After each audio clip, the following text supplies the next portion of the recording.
Hello दोस्तों, मेरा नाम है संदीप और स्वागत है आपका बी अचीवर्स में। आज हम लोग 7th चैप्टर करेंगे क्लास 6 की हिस्ट्री का। एनसीईआरटी की जो हम लोग की सीरीज चल रही है उसमें आज हम लोग 7th चैप्टर करेंगे और उसका नाम है अशोक एक अनोखा सम्राट जिसने युद्ध का त्याग किया। ठीक, इसके बारे में हमें बहुत कुछ जानने को मिलेगा इस चैप्टर में, तो इसको ध्यान से समझना है और जो पॉइंट मैं बताऊंगा वो पॉइंट भी आपको नोट करते हुए चलना है। और इससे पहले जितने भी चीजें आपने नोट करी वो सब एक दूसरे से लिंक करते हुए चलना है कि कैसे कैसे डेवलपमेंट हो रहा है, ये आपको देखते हुए चलना है। ठीक, तो चलिए इस चैप्टर की शुरुआत करते हैं। सबसे पहला ये चीज हम लोग पढ़ लेते हैं, रोशन के रुपए। जन्मदिन पर रोशन को दादाजी से कड़क नोट मिले, उसे उन्हें अपने हाथ में दबा रखा था। ठीक, उसने उन्हें अपने हाथ में दबा रखा था। उसे एक नया सीडी खरीदने का बहुत मन था, लेकिन साथ ही वह बिल्कुल नए कड़क नोटों को देखना और छू कर महसूस करना चाहती थी। तभी उसने पाया कि सभी नोटों में दाहिनी तरफ गांधी जी का मुस्कुराता चेहरा बना हुआ था और बाईं तरफ छोटे छोटे शेर चित्रित थे। उसने सोचा, आखिर यहाँ शेर क्यों बने हुए हैं। ठीक, तो अब यहाँ से हम हमारे चैप्टर की शुरुआत होती है। चलिए शुरू करते हैं। एक बहुत बड़ा राज्य, एक साम्राज्य। ठीक, हम जिन शेरों के चित्र रुपयों में पैसों पर देखते हैं उनका एक लंबा इतिहास है। ठीक, हम लोगों ने देखा होगा अशोक के स्तंभ के जो तीन चार शेर होते हैं, तीन शेर दिखाई देते हैं, वह सिक्कों में और नोट पे भी बने रहते हैं, वो हमने देखे हैं। ठीक, उनका एक लंबा इतिहास है। उन्हें पत्थरों को काट कर बनाया गया और फिर उन्हें सारनाथ में एक विशाल स्तंभ पर स्थापित किया गया था। ठीक है, इस विषय में हम लोगों ने अध्याय 6 में पढ़ा है। ठीक है, सारनाथ के बारे में हम लोगों ने इसके बारे में पढ़ा भी है। उसके आगे देखें, इतिहास के महानतम राजाओं में से एक अशोक के निर्देश पर इसके जैसे कई स्तंभों और पत्थरों पर अभिलेख उत्कीर्ण कर किए गए हैं। यानी कि अशोक ने निर्देश दिए थे कि कई स्तंभों में और पत्थरों में जो उसके जो निर्देश हैं वह एक अभिलेख के तौर पर उत्कीर्ण किए गए हैं। अभिलेख मतलब जो एक तरीके से जानकारी होती लिखी होती है एक पेज में या फिर किसी और पन्ने में, तो उसने जो है स्तंभ में और दीवारों में पत्थरों में उस तरीके से उसने निर्देश दिए हैं। ठीक, इसके पहले कि हम यह जाने कि इन अभिलेखों में क्या लिखा है, यह समझने की कोशिश करते हैं कि उनके राज्य को साम्राज्य क्यों कहा जाता है। ठीक, तो इस चीज के बारे में हम लोग को जानकारी मिलेगी क्यों साम्राज्य उनको कहा जाता है। तो अशोक जिस साम्राज्य पर शासन करते थे उसकी स्थापना उनके दादा चंद्रगुप्त मौर्य ने लगभग 2300 साल पहले की थी। यानी कि जो सम्राट अशोक थे उनके दादाजी कौन थे? चंद्रगुप्त मौर्य थे। ठीक है, और चाणक्य या कौटिल्य, यानी कि चाणक्य चाणक्य का ही नाम दूसरा नाम क्या है? कौटिल्य नाम के एक बुद्धिमान व्यक्ति ने चंद्रगुप्त की सहायता की। ठीक है, हम लोग जानते हैं चंद्रगुप्त ने जो है चाणक्य की मदद से घनानंद को हराया था और वहां पे अपना सत्ता स्थापित करी थी।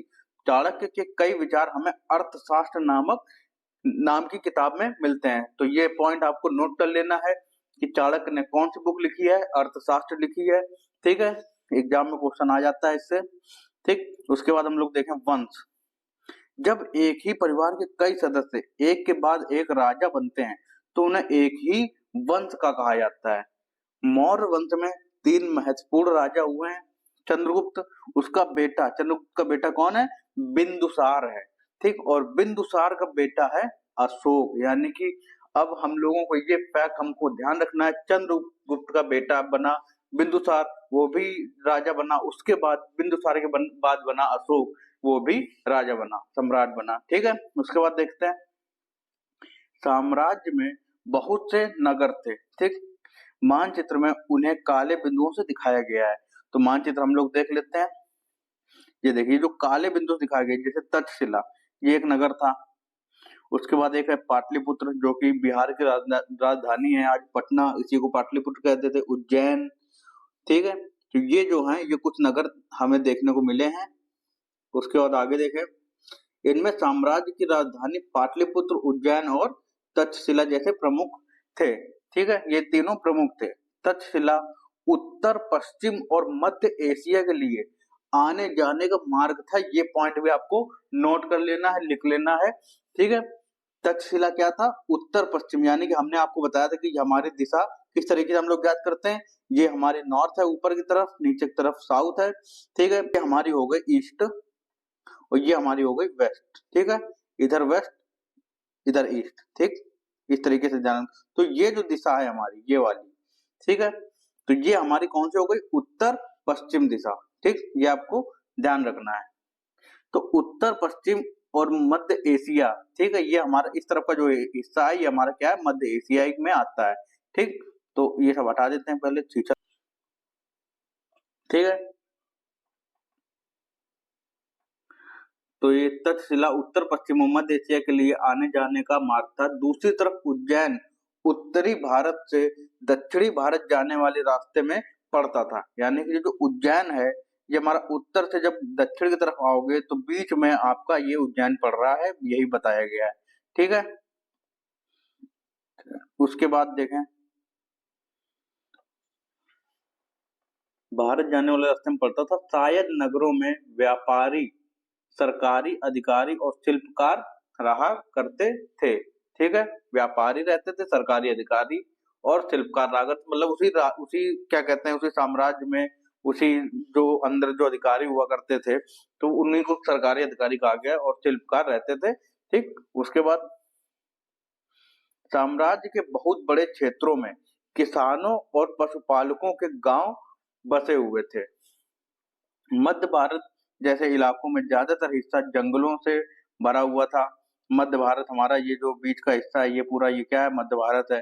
ठीक है, तो ये जंगलों से भरा हुआ था। वहां पर लोग फल फूल का संग्रहण और जानवरों का शिकार करके जीविका चलाते थे। साम्राज्य के अलग अलग इलाकों में लोग भिन्न भिन्न भाषाएं बोलते थे। अलग अलग इलाकों में अलग अलग भाषाएं बोलते थे। वे लोग शायद अलग अलग प्रकार का भोजन करते थे और यहाँ तक कि अलग अलग किस्म की पोशाक भी पहनते थे। ठीक, उसके बाद हम लोग ये पॉइंट देख लेते हैं, ये क्या लिखा हुआ है। जिन जगहों पर अशोक के शिलालेख मिले हैं उन्हें लाल बिंदुओं से दिखाया गया है। ये जो लाल बिंदु वाली जगह हम लोग को दिख रहा है, यहाँ पे क्या है? अशोक के शिलालेख मिले हैं यहाँ से। ठीक है, तो ये पॉइंट अगर आप चाहें तो इसका स्क्रीनशॉट ले सकते हैं इस पूरे मैप का। ठीक है, जो कि बहुत ही ज्यादा इंपॉर्टेंट है, शिलालेख कहाँ कहाँ से मिले हैं। ठीक, तो इसका आप लोग स्क्रीनशॉट ले लीजिए। ठीक है, आगे देखते हैं। यहाँ से उन्हें लाल बिंदु, ये सारे इलाके साम्राज्य के भीतर थे। अब समझ लीजिए जो अशोक का साम्राज्य था कितना बड़ा था। यहाँ से लेके पूरे भारत में लगभग इसने कवर किया है। ठीक, उन देशों के नाम बताओ जहां अशोक के अभिलेख मिले हैं। भारत के कौन से राज्य मौर्य साम्राज्य से बाहर थे, ये भी बताना है। ठीक है, तो भारत के कौन से राज्य हैं जो मौर्य साम्राज्य से बाहर थे। ठीक, ये चीजें भी आपको इसमें देख लेनी है। ठीक है, ये सारे जैसे ये कांधार, लंपक, ठीक है, बहुत सारे जो हैं हमारे राज्य भारत से मौर्य साम्राज्य से भी बाहर थे। ठीक है, भारत के हमारे और राज्य जैसे क्या कहते हैं हम लोग, केरल का, यहाँ पे केरल का एरिया है। उसके बाद यहाँ तमिलनाडु का एरिया बाहर है। उसके बाद ये जो हम लोग देख रहे हैं इधर हमारा सिक्किम है और असम, अरुणाचल प्रदेश, ठीक है, नागालैंड, मेघालय, मणिपुर, त्रिपुरा, मिजोरम। ठीक, ये सारी चीज इससे बाहर थे। बस ये चीज हम लोग थोड़ा सा ध्यान रखना है। ठीक है, उधर इधर थोड़ा सा अगर देखें तो राजस्थान का एरिया भी काफी आ जाता है। उसके आगे देखें, राज्य साम्राज्य से कैसे भिन्न है। ठीक, राज्य जो है वह साम्राज्य से कैसे भिन्न है? क्योंकि साम्राज्य राज्यों से बड़े होते हैं और उनकी रक्षा के लिए बड़ी सेनाओं की जरूरत होती है। इसलिए सम्राटों को राजाओं की तुलना में ज्यादा संसाधनों की जरूरत होती है। इसी कारण उन्हें बड़ी संख्या में कर इकट्ठा करने यानी कि टैक्स इकट्ठा करने वाले अधिकारियों की जरूरत भी होती है। ठीक है, तो ये चीज आपको समझ में आ गई। उसके आगे हम लोग देखें साम्राज्य का प्रशासन। ठीक है, क्योंकि मौर्य साम्राज्य बहुत बड़ा था इसलिए अलग अलग हिस्सों पर अलग अलग ढंग से शासन किया जाता था।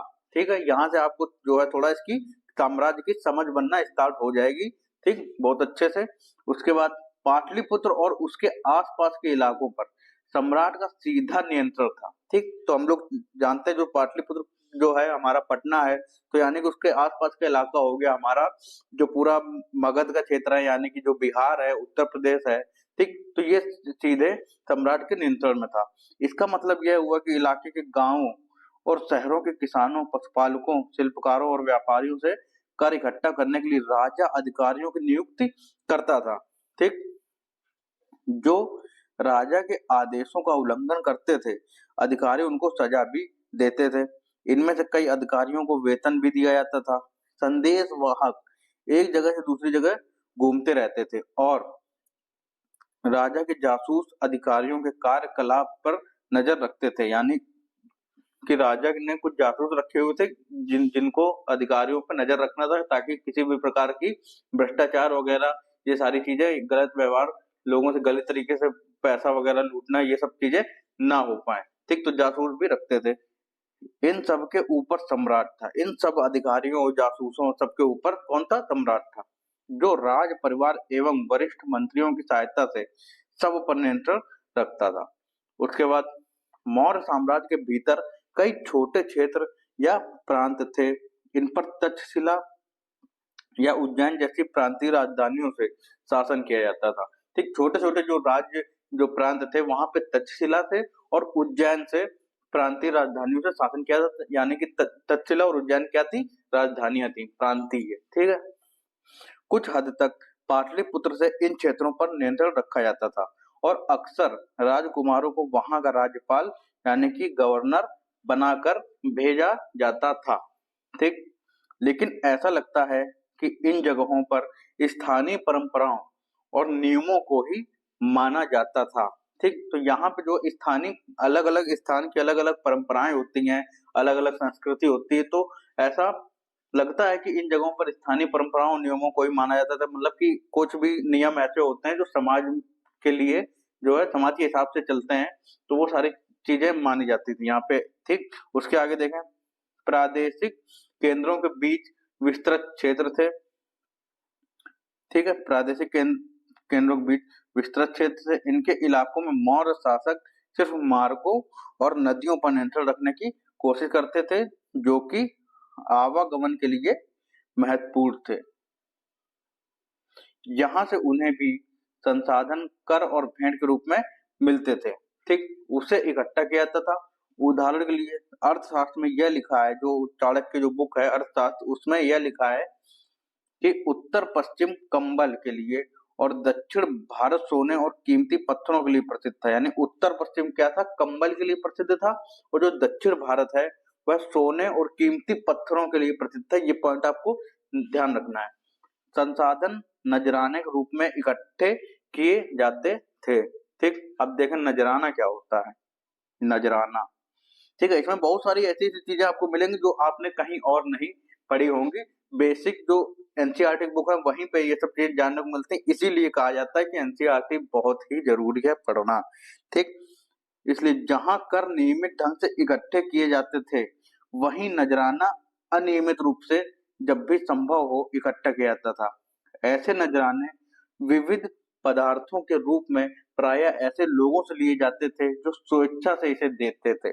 ठीक, जो लोग स्वेच्छा से इसे देते थे उसको नजराना कहते थे, और अनियमित रूप से कभी भी जैसा भी संभव हो वैसे ले लिया जाता था, तो वो उसको नजराना बोलते थे। एक नियमित उसका नियम नहीं था। ठीक है, उसके आगे देखें, राजधानी में सम्राट मेगास्थनीज चंद्रगुप्त के दरबार में पश्चिम एशिया के यूनानी राजा सेल्यूकस निकेटर का राजदूत था। ये आपको पॉइंट नोट कर लेना है। ठीक है, मेगास्थनीज चंद्रगुप्त के दरबार में पश्चिम एशिया के यूनानी राजा सेल्यूकस निकेटर का राजदूत था।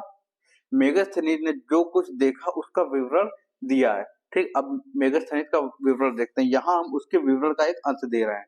ठीक है, सम्राट का जनता के सामने आने के अवसरों पर शोभा यात्रा के रूप में जश्न मनाया जाता था। उन्हें ये सब मेगास्थनीज ने विवरण दिया है, ठीक है। इसका एक छोटा सा अंश हम लोग देख रहे हैं। सोने की पालकी में ले जाया जाता है।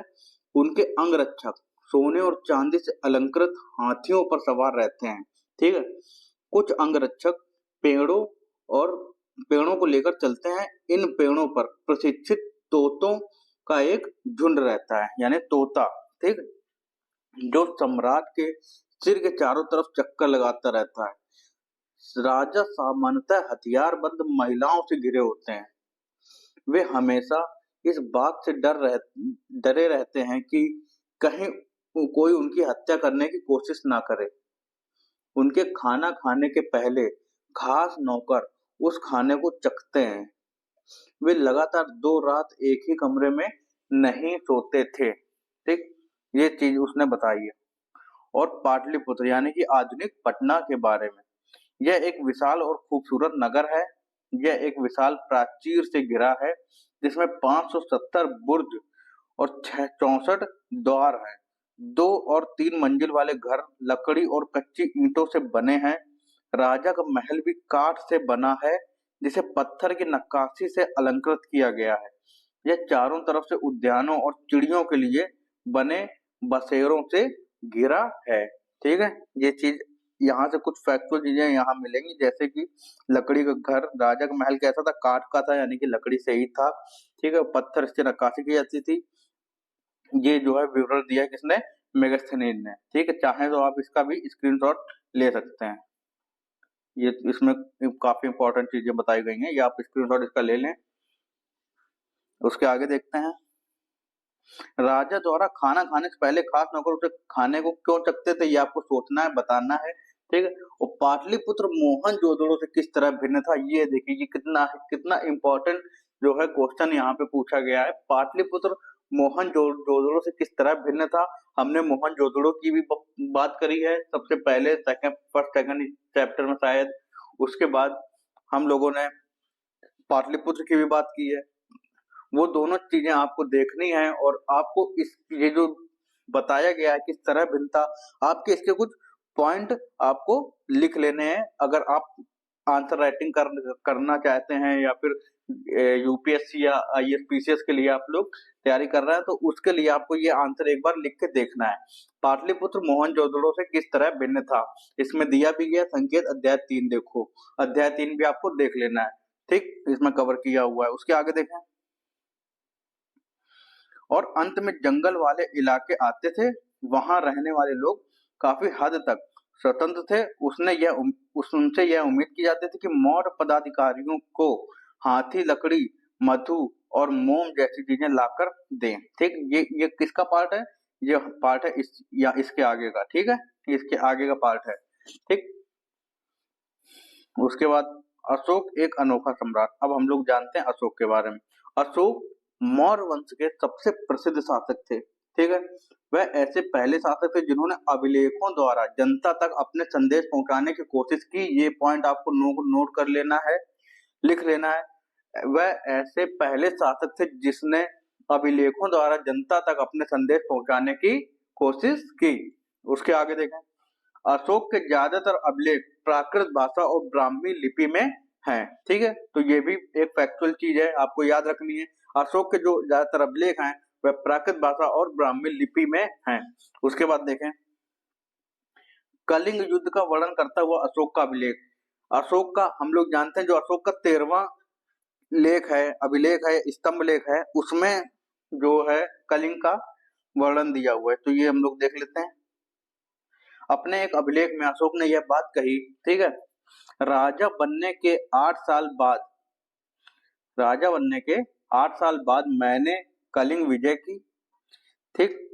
तो ये भी एक क्वेश्चन आ सकता है, राजा बनने के कितने साल बाद जो है अशोक ने कलिंग जो युद्ध हुआ था, ठीक, वह कब किया, कितने वर्ष की अवस्था में। तो 8 साल बाद किया था राजा बनने के, ठीक है। लगभग 1.5 लाख लोग बंदी बना लिए गए, 1.5 लाख लोग, 1 लाख से भी ज्यादा लोग मारे गए। इससे मुझे अपार दुख हुआ। क्यों? जब किसी स्वतंत्र देश को जीता जाता है तो लाखों लोग मारे जाते हैं और बहुत सारे बंदी बनाए जाते हैं। इसमें ब्राह्मण और श्रमण भी मारे जाते हैं।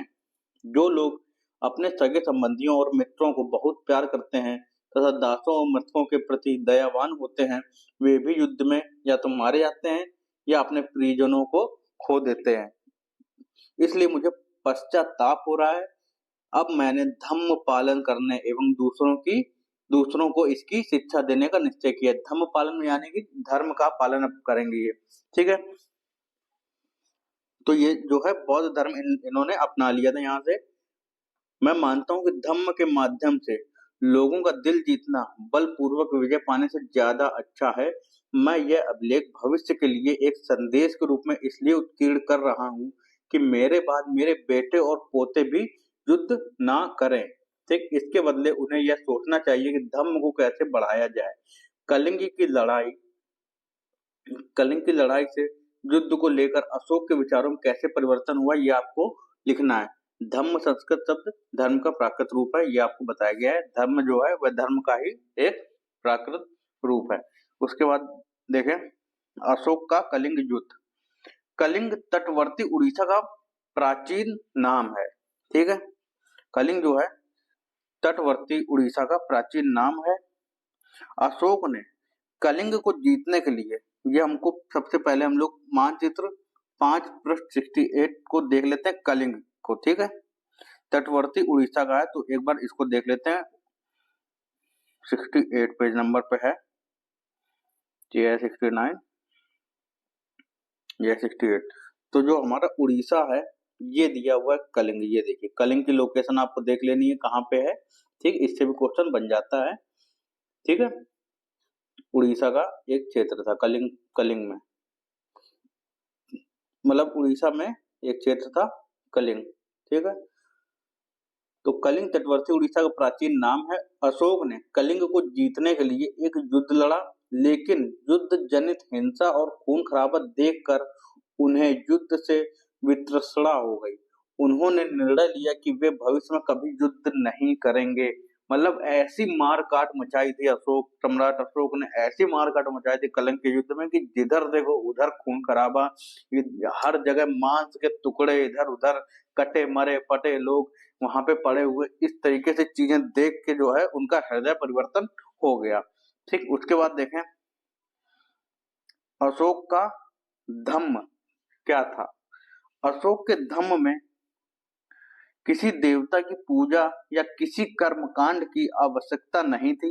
उन्हें लगता था कि जैसे पिता अपने बच्चों को अच्छे व्यवहार की शिक्षा देते हैं, वैसे ही यह उनका कर्तव्य था कि अपनी प्रजा को निर्देश दें।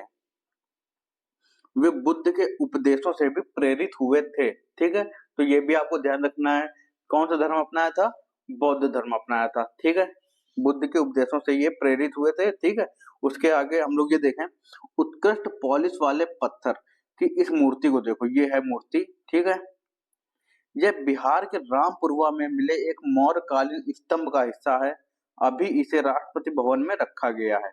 यह उस समय की मूर्ति कला का एक नमूना है, आप समझ लीजिए। ये जो है किस समय के मौर्यकालीन स्तंभ का एक हिस्सा है। ये देखिए ये मूर्ति बनी हुई, ये नीचे जो है आपको स्तंभ टाइप का दिखाई दे रहा होगा, ठीक है। तो आगे हम लोग देखें ऐसी कई समस्याएं थी जिनके लिए उनमें संवेदना थी। उनके साम्राज्य में अलग अलग धर्मों को मानने वाले लोग थे और इससे कई बार टकराव पैदा हो जाता था। अब अलग अलग धर्मों को मानने वाले लोग हैं तो उनमें कई बार टकराव हमें देखने को मिल जाता है आज भी। तो जानवरों की बलि चढ़ाई जाती थी, ठीक है। दासों और नौकरों के साथ क्रूर व्यवहार किया जाता था। इनके अलावा परिवार में व पड़ोसियों के बीच भी झगड़े होते रहते थे।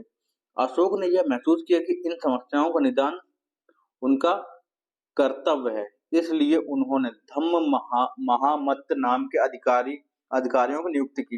अब ये अधिकारी आपको ध्यान रखना है किसकी नियुक्ति की थी, किस अधिकारियों की नियुक्ति की थी? सम्राट अशोक ने धम्म महामत, ठीक है। तो ये इंपॉर्टेंट है, ये आपको नोट कर लेना है। जो जगह जगह जाकर धम्म की शिक्षा देते थे उन अधिकारियों को क्या कहते थे? धम्म महामत, ठीक है। ये पॉइंट आपको नोट कर लेना है, बहुत ही ज्यादा इंपॉर्टेंट है।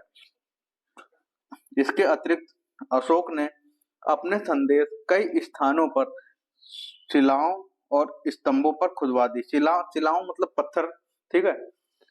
अधिकारियों को यह निर्देश दिया गया कि वे राजा के संदेश को उन लोगों को पढ़कर सुनाएं जो खुद पढ़ नहीं सकते थे। अशोक ने धम्म के विचारों को प्रसारित करने के लिए सीरिया, मिस्र, ग्रीस तथा श्रीलंका में भी दूत भेजे।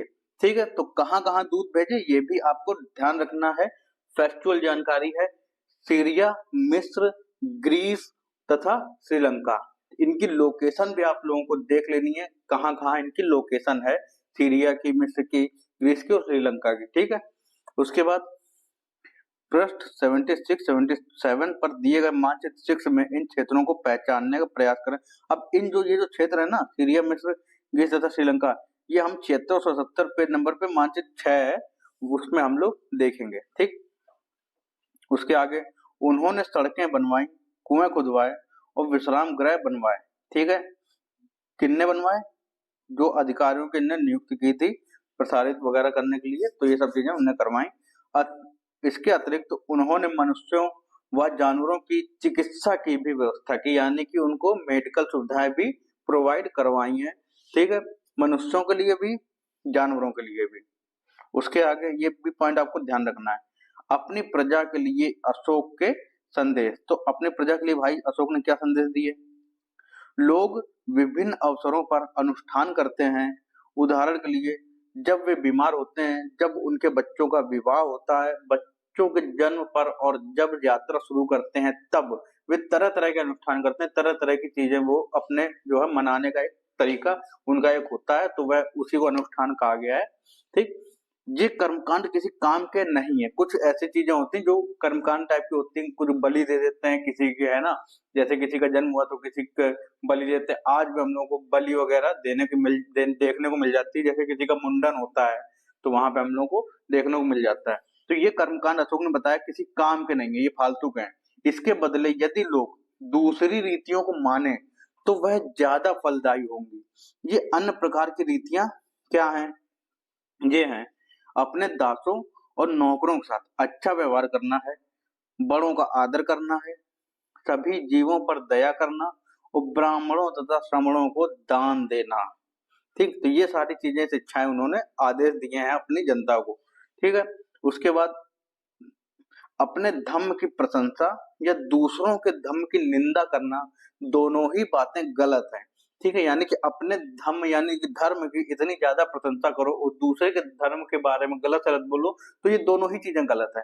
अपने अपने धर्म को और पालन करना है और दूसरे के धर्म का भी जो है हमें क्या करना, सम्मान करना है। ठीक है, यही एक सही बात जो है अशोक ने बताई है। उसके बाद हर किसी को दूसरे धर्म का आदर करना चाहिए। यदि कोई अपने धर्म की बड़ाई और दूसरों के धर्म की बुराई करता है तो वह वास्तव में अपने धर्म को ज्यादा नुकसान पहुंचा रहा है।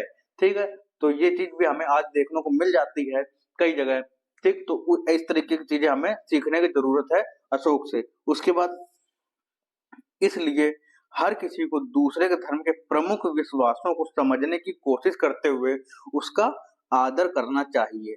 ठीक है, उसके आगे हम लोग देखें, भारत के प्रथम प्रधानमंत्री पंडित जवाहरलाल नेहरू ने लिखा है। ठीक है, उनके धर्मादेश आज भी हमसे एक ऐसी भाषा में बात करते हैं जिन्हें हम समझ सकते हैं और जिनसे हम बहुत कुछ सीख सकते हैं। ये प्रधानमंत्री जवाहरलाल नेहरू ने बताया था उस समय।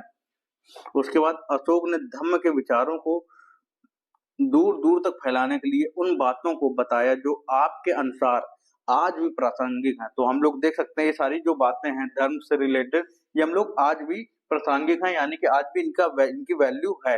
ठीक है, अशोक के संदेश के उन हिस्सों को बताओ जो आज भी प्रासंगिक हैं, तो आप आसानी से बता सकते हैं।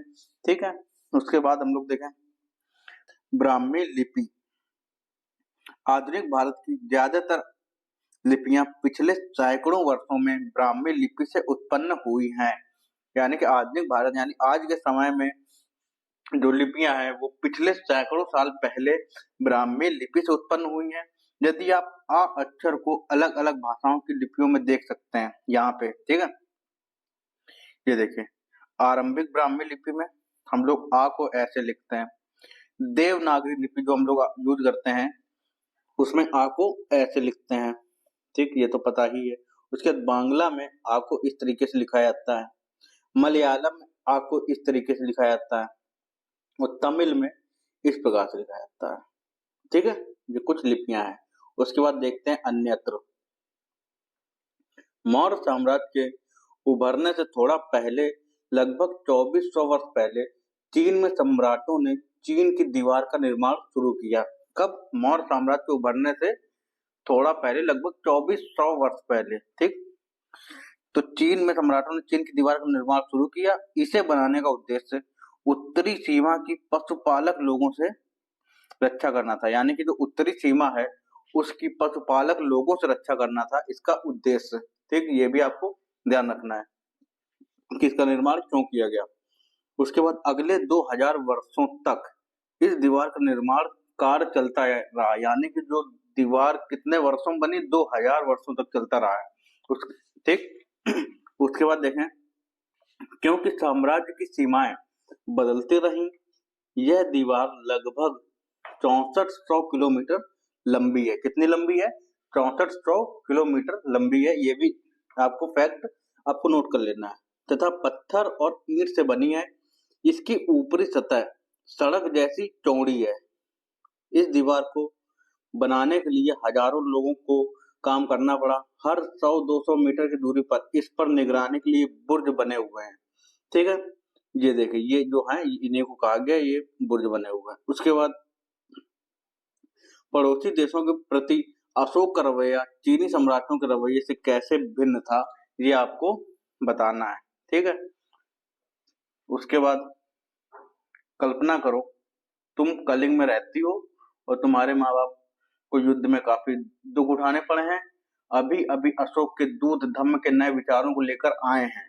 ठीक है, ये आपको इमेजिन करना है, सोचना है, और उसमें क्या क्या आप लिख सकते हैं, लिखने की भी कोशिश भी आप कर सकते हैं। ठीक है, क्योंकि जो आंसर राइटिंग शुरुआत कर रहे हैं वो यहाँ से करें तो ज्यादा बेटर है।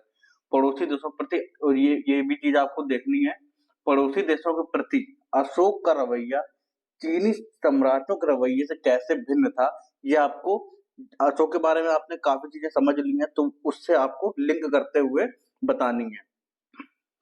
तो ये हुआ हमारा चैप्टर खत्म अशोक के बारे में, चैप्टर 7। ठीक है, इसके आगे हम लोग और भी, जब हम लोग 7 जो एनसीईआरटी करेंगे, जब 8th ही करेंगे, उसमें और भी हमें चीजें जुड़ती हुई चली जाएंगी। ठीक है, तो ये तो क्लास 6 की है, इसलिए बेसिक सी जो है जानकारी दी है, तो इसको भी ध्यान में रखना है, काफी इंपॉर्टेंट चीजें इसमें बताई गई हैं। ठीक, इसके बाद उपयोगी शब्द साम्राज्य, राजधानी, अधिकारी, संदेशवाहक, प्रांत, धम्म, इन सब चीजों के बारे में हमने जान लिया है। ये आपको कुछ जो है क्वेश्चन आपको करके देखने हैं। ठीक है, राजकुमारों को अक्सर प्रांतों में के रूप में भेजा जाता था, ये आपको बताना है किसके रूप में भेजा जाता था, गवर्नर के रूप में भेजा जाता था, ये आपको हमने अभी बात की है इसके बारे में। उसके बाद मौर्य साम्राज्य में विभिन्न काम धंधों में लगे हुए लोगों की सूची बनानी है। ठीक, जहां पर सम्राटों को सीधा प्रशासन था, वहां अधिकारी वसूलते थे, क्या वसूलते थे ये आपको बताना है। उसके बाद ये सारी चीजें देख लेनी है। उसके बाद सही गलत ये आपको बता देना है। उज्जैन उत्तर पश्चिमी की तरफ आवागमन के मार्ग था, उज्जैन नहीं था, हमने बात की थी कौन था, तक्षशिला था।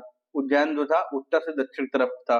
ठीक, तो ये सारे जो है आपको देख लेने, चंद्रगुप्त के विचार अर्थशास्त्र में लिखे गए हैं कि नहीं लिखे गए हैं, तो ये चंद्रगुप्त के विचार नहीं लिखे गए हैं, उसमें लिखा गया है राजनीतिक प्रशासनिक व्यवस्था कैसे चलाई जाएगी उसके बारे में।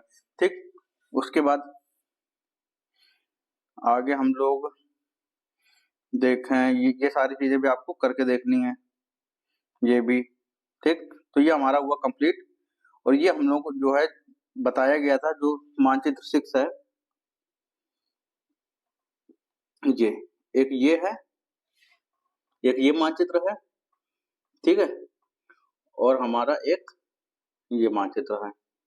ठीक, तो ये जो हमारा एरिया है, ठीक है, ये इधर है हमारी फारस की खाड़ी। ठीक, ये कैस्पियन सागर, और सबसे पहले हमको ये देखना है, ये मार्ग चीनी शासकों के नियंत्रण में थे, ये जिसमें ये इस तरीके की लाइन बनी है। ठीक, तो ये कहाँ पे बनी है, पढ़ के इसकी ये चीजें देख लेनी है। उसके बाद हम लोग अगला चैप्टर करेंगे अगले वीडियो में, जो हमारा है 8वां चैप्टर। ठीक, इसमें शायद 10 या 11 चैप्टर हैं, बस ये खत्म होने वाली क्लास 6 की एनसीईआरटी। उसके बाद हम लोग शुरू करेंगे क्लास 7 की एनसीईआरटी, और साथ साथ उसी समय आपकी हम जो है पॉलिटी की भी एनसीईआरटी शुरू कर देंगे क्लास 6 से। ठीक है, तो तब तक के लिए धन्यवाद।